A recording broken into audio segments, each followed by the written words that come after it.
Hello, everyone.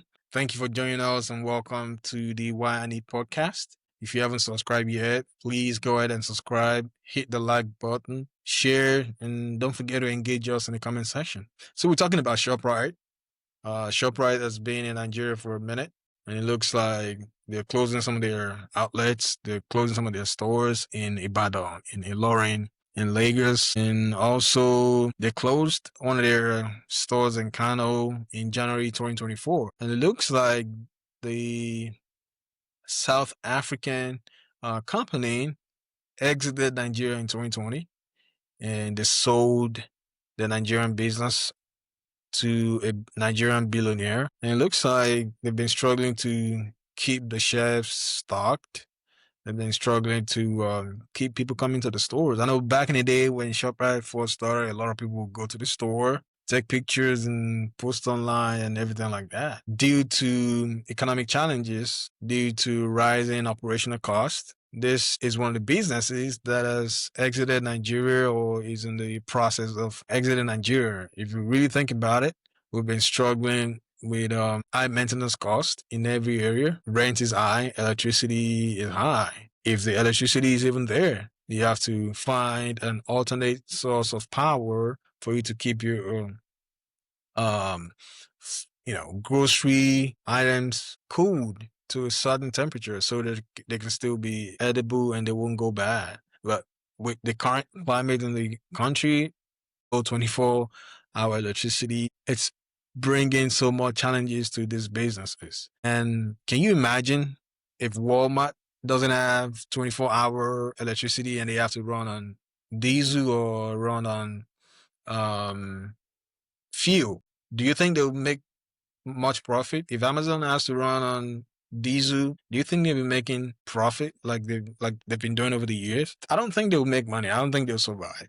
What about Kroger? I don't think they'll survive. These are the basic things that government needs to put in place in order for businesses to stay and in order for businesses to continue to employ people and be a part of the economy. What do you think? I think the cost of doing business has really increased, and the taxation in Nigeria, in the current administration, primarily they are raising funds from taxation, taxing everything that you can think of. In fact, recently, I think the Accountant General of the Federation was basically talking about their tax reform and saying that even people that are into runs, if you are a runs girl, you stand at Allen Avenue, whatever you do, regardless, they don't want to know, you will still pay taxes. In fact, if they send you money from, let's say hypothetically you live here and you send money to anybody in Nigeria, they will tax it. We see that they don't, will I say they don't care? They just trying to ramp up funds without caring about the people at the expense of the people. So I think that has really cost businesses, some profit. And then if they have decided to pull out, I think is a legitimate concern. Businesses are not Father Christmas, they are not a charity organization unless they register as one, as an NGO or whatever.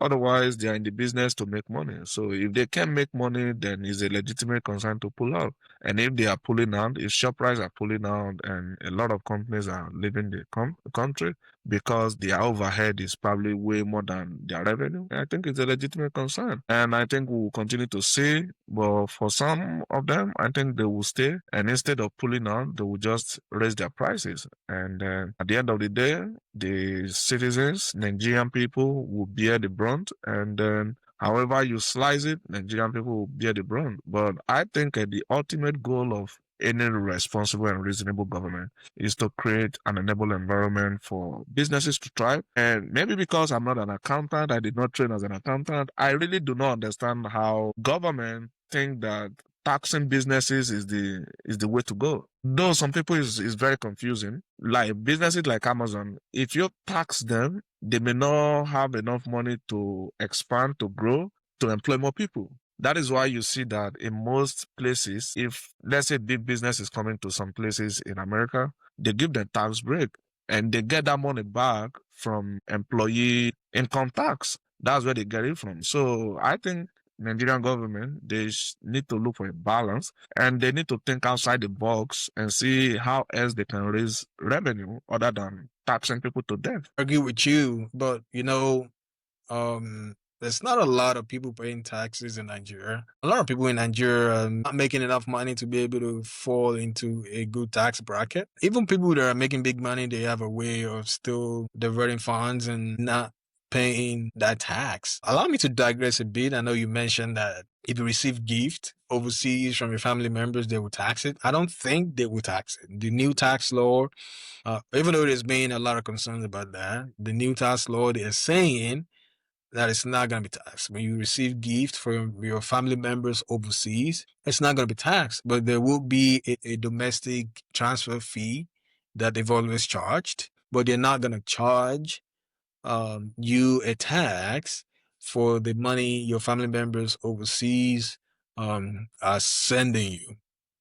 And to your point, because we don't really have a lot of people with good incomes paying taxes in Nigeria, there's no good records of that. Because we know you can go to the market and you see some agbero or someone on the street charging people taxes, charging traders taxes, charging the drivers taxes. At the end of the day, there's no real accountable way for that money to be directed to the government. Even if the money is making it into the government, maybe a little portion of it. Because they still have to keep some for themselves. They still have to keep some for the chairman or the people in that local community. But I still think businesses should pay their own share of tax. I agree that you don't want to tax them too much so that you don't prevent the companies from growing.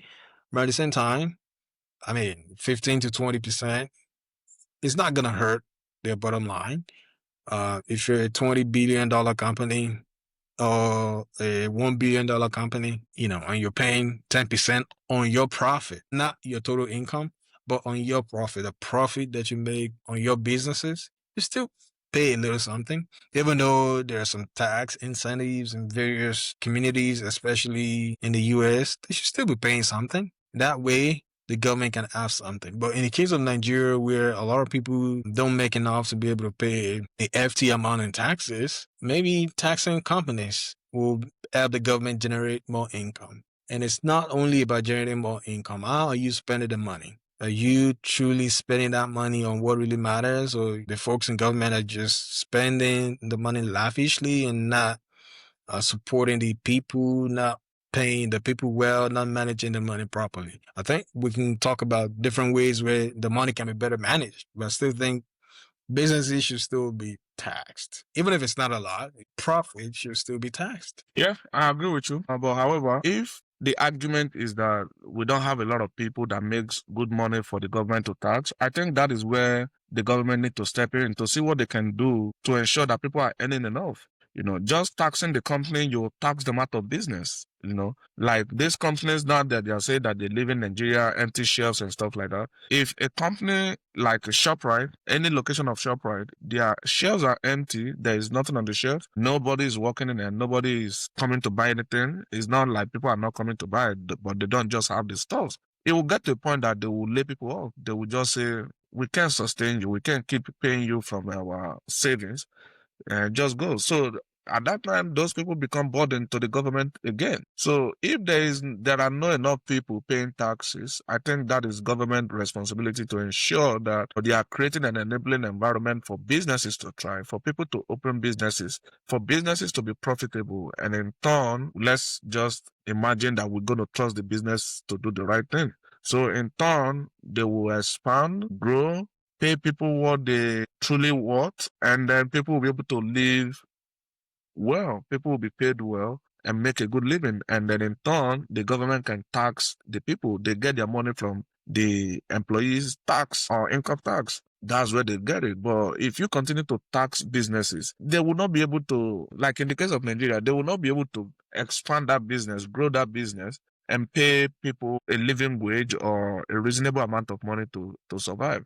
So I think the government, this is not traditional, this is not specific to Tinubu's government, even prior governments and then subsequent governments that will come again after Tinubu, I think they should learn from this. Their job is to ensure that the environment is good for businesses to thrive. And when businesses thrive, like I said before, we are just going to trust them that they will do the right thing. Then they will expand, reinvest their profit into the business, expand the business, and then truly pay people what they are worth. And the government, in turn, will get money from income tax. Yeah, that makes sense. Another thing we can touch on is the fact that it costs so much for businesses. If you're not a big business like Dangote, if you don't have influence out there, it's difficult for small businesses to have access to loans. And if they have access to loans, the interest rates on those loans are ridiculous and it's killing businesses and it's not allowing